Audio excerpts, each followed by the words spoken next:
Ayaw nga ng aktor na si Paolo Avellino na madawit sa anumang usaping may kinalaman sa politika. Kasunod ng mga usap-usapan online tungkol sa ilang issue sa showbiz at social media. Sa halip na magbigay ng detalyadong pahayag, simple lamang ang naging mensahe niya na respect for everyone.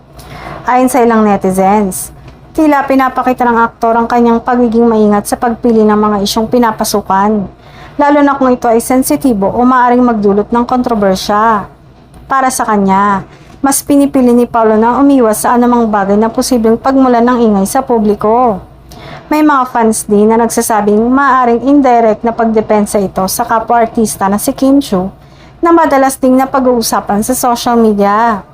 Gayunpaman, nananatiling walang kumpirmasyon kung may direktang koneksyon ng kanyang pahayag sa anumang partikular na issue. Pansin din ng ilan na hindi ito ang unang pagkakataon na nanatiling tahimik si Paolo sa mga ganitong klase ng usapin. Sa maraming pagkakataon, mas pinipili niyang huwag sumagot o pumatol sa kontrobersya at sa halip ay mag-focus na lamang sa kanyang trabaho bilang aktor. Para sa kanyang mga taga-suporta, ang ganitong ugali ay nagpapakita ng professionalism at pagiging grounded ng aktor.